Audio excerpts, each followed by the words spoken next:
Hello बच्चों, let's read the question. The question says, white light is used to illuminate the two slits in a Young's double slit experiment.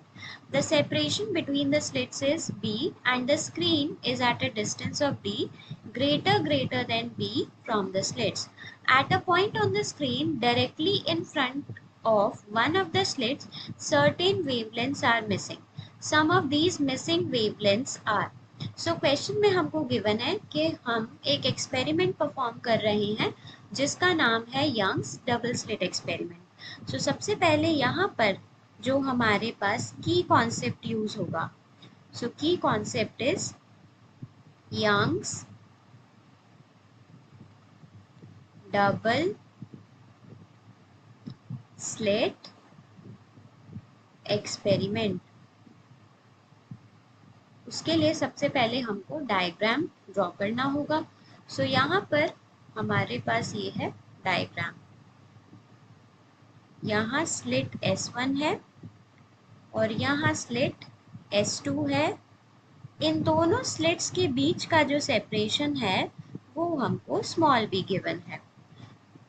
यहाँ से किसी distance d पर हमने screen को रखा है। इस स्लिट S1 के जस्ट सामने वाला जो पॉइंट है, लेटस से ये पॉइंट P है, यहाँ पर कुछ वेवलेंथ्स मिसिंग होंगी। हमको बतानी है वो वेवलेंथ्स कौन कौन सी होंगी। सबसे पहली बात, अगर कोई वेवलेंथ मिसिंग है मतलब कि उस पॉइंट पर हो रहा है destructive interference. So for destructive interference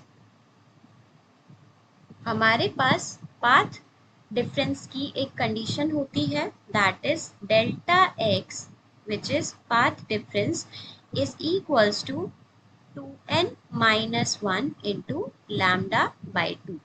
साथ ही साथ हमने मान लिया इस पॉइंट P का सेंटर से जो डिस्टेंस है वो हमने y ले लिया। सो यहाँ से हम ये भी बोल सकते हैं कि डेल्टा x की जो वैल्यू होगी वो होगी हमारे पास y into b upon D. y हमारे पास ये डिस्टेंस है पॉइंट P का सेंटर से, d हमारे पास स्लिट्स सेपरेशन है और d हमारे पास स्लिट्स और स्क्रीन के बीच का सेपरेशन है। सो यहाँ से हम क्या बोल सकते हैं, यहाँ से हम बोल सकते हैं 2n-1 into lambda by 2 will be equals to y into B upon D. अब यहाँ पर अगर पॉइंट P है, P मतलब ये जो हमारे पास डिस्टेंस है y, वो किसके इक्वल होगा, वो b/2 के इक्वल होगा। सो यहाँ से हम बोल सकते हैं 2n-1 into lambda by 2 will be equals to y की जगह हम क्या पुट करेंगे, b/2। So it would be b² by 2d। So 2 से 2 यहाँ से हमारे पास कैंसिल हो गया। लैम्डा की वैल्यू क्या आ जाएगी, लैम्डा की वैल्यू आ जाएगी b² by d into 2n-1। सो ये जो वेवलेंथ्स होंगी लैम्डा, ये सब इस पॉइंट पे से मिसिंग होंगी क्योंकि यहाँ पर क्या हो रहा है, डिस्ट्रक्टिव इंटरफेरेंस। सो अगर हम n की वैल्यू 1 डालते हैं, अगर n की वैल्यू 1 डालेंगे तो हमारे पास लैम्डा की वैल्यू क्या आ जाएगी, लैम्डा की वैल्यू आ जाएगी हमारे पास b² by 2 into 1 minus 1 into D. So हमारे पास लैम्डा 1 की वैल्यू आ जाएगी हमारे पास b² बाई डी। अगर हम n की वैल्यू 2 डालते हैं तो हमारे पास लैम्डा 2 की वैल्यू क्या आ जाएगी, b² by 2n-1 into D means 2 into 2 4 minus 1 into D means 3d। ऐसे ही अगर हम n की वैल्यू 3 डालते हैं तो हमारे पास लैम्डा 3 की वैल्यू क्या आ जाएगी, b² बाई 5d। 5d कैसे आया, 2 इंटू 3 6 माइनस 1 5 इंटू डी। सो यहाँ पर ये सब वेवलेंथ्स क्या होंगी, हमारे पास मिसिंग होंगी।